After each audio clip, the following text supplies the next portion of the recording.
ఉందన్నమాట. Sir, social మీడియాపై కొత్త ఆంక్షలు మార్పు దిశగా ఏమైనా అడుగులు వేస్తున్నారా? మార్పు అంటే ఇప్పుడు కూడా కేసులు పెట్టడం అది ఇది జరుగుతుంది కదా. ఇలా కాకుండా అసలు చేయడమే దానికి అది ఒక నేరం అయ్యేటట్టుగా దీనికి ఏదైనా చేయాలని నిన్న చంద్రబాబు ఆ విషయం చాలా తీవ్రంగా మంత్రివర్గంలో అసంతృప్తి అది అలా ఉంచి ఈ సోషల్ మీడియాను బాగా దుర్వినియోగం చేస్తున్నారు, మన మీద దుష్ప్రచారం చేస్తున్నారు. కాబట్టి మీడియాలో ఏం పెట్టాలి, ఎలా చేయాలి, వాళ్ళను ఆధార్ కార్డుతో సహా వాళ్ళని ఎలా రిజిస్టర్ చేయాలి, ఇలాంటి వాటి కోసం కొన్ని కట్టుదిట్టాలు చేయాలి.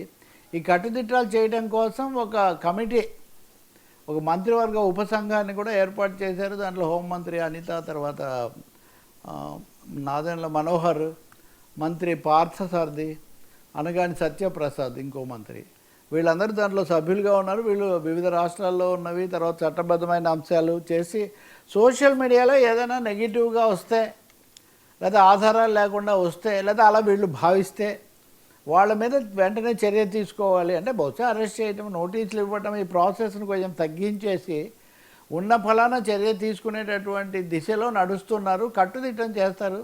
మీడియాను కూడా ఇప్పటికే కొన్ని ఛానల్స్ కొన్ని చోట్ల రాకపోవడం, పాక్షికంగా రావడం ఇది జరుగుతుంది కదా.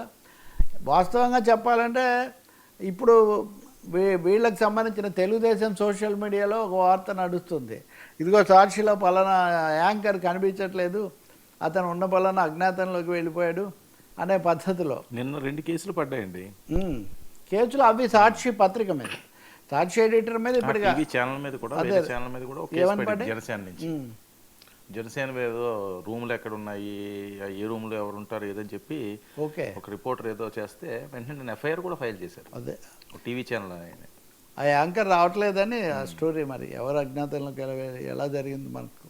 కానీ సోషల్ మీడియాని నేను వాస్తవానికి నిన్న మన ఫస్ట్ ఐటమే అది, సోషల్ మీడియా వార్ జరగబోతుంది ఏపీలో. ఇది ఇంతకుముందు కూడా ఉంది, కానీ ఇద్దరు కూడా 2 పార్టీలు మనం సోషల్ మీడియాను సరిగా ఉపయోగించుకోవట్లేదు లేదా ఎదుర్కోవట్లేదని భావిస్తున్నటువంటి పరిస్థితి.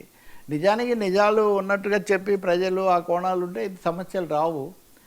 ఆ దాడులు, ప్రతి దాడులు, వీటన్నిటిలో కొన్ని అవాస్తవాలు, కొన్ని అభూత కల్పనలు, బూతులు, ఇలాంటివన్నీ రావడం వల్ల ఈ పరిస్థితి ఏర్పడుతుంది.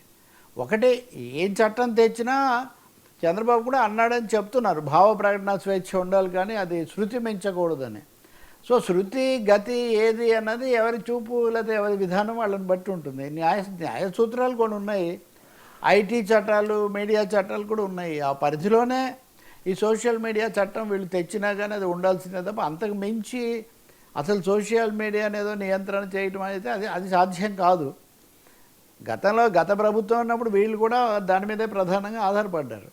నిజానికి మీడియాకు సంబంధించి Chandrababu is more active, Telugu Desam is more active. ఆయన చాలా ప్రాధాన్యత ఇచ్చేవాళ్ళు, వాళ్ళని వేదిక మీద కలుసుకోవడం, ప్రోత్సహించడం, ఇట్లాంటివి కూడా చేసేవాళ్ళు. చూడాలి మరి ఇప్పుడు కొత్త చట్టం ఎలా వస్తుంది. చట్టబద్ధంగా చేసినంత వరకు ఎవరికి ఏమీ అభ్యంతరం లేదు, ఎవరైనా చట్టానికి నిబంధనలకు లోబడి ఉండాల్సిందే కదా. కానీ ఇప్పుడు కొత్తగా ఏమి ఇందులో చేరుస్తారు అంటే ఇక్కడ ఒక సమస్య ఉంది వర్మ. గతంలో కాంగ్రెస్ ప్రభుత్వం ఉన్నప్పుడు, ఎన్టీఆర్ ప్రభుత్వం ఉన్నప్పుడు, కేంద్రంలో రాజీవ్ గాంధీ, లేకపోతే వివిధ రాష్ట్రాల్లో కూడా పరువు నష్టం బిల్లు అని, ఇంకోటి అని రకరకాలుగా జయలలిత కానీ, ఫరూక్ అబ్దుల్లా కానీ అనేక ప్రభుత్వాలు మీడియా నియంత్రించేటటువంటి చట్టాలు తీసుకొని రావటం, అవి వాటి మీద జర్నలిస్టులు ఆందోళన చేశారు, కోర్టులు కూడా వాటిని కొట్టేసాయి. అందువల్ల ఉన్న చట్టాలను పటిష్టంగా పదునుగా అమలు జరిపితే చాలు. ఈ కొత్తగా తీసుకొని వచ్చి అసలు ఇంకేమీ ఎవరు విమర్శ అనేది లేకుండా అయితే పోదు. విమర్శలు చాలా ఉంటాయి. ఇప్పుడు యూరియా కొరత నిన్న మనం చర్చించాం కదా, యూరియా కొరత ఆయన తీరుగా నిన్న కూడా చాలా చోట్ల ప్రదర్శనలు జరిగాయి యూరియా కొరతకు నిరసనగా. అందువల్ల తప్పకుండా నిరసనలు వస్తాయి, విమర్శలు వస్తాయి. అబద్ధాలు, అభూత కల్పనలు, వ్యక్తిగత దుష్ప్రచారాలు జరిగితే మటుకు ఎదుర్కోవాల్సింది.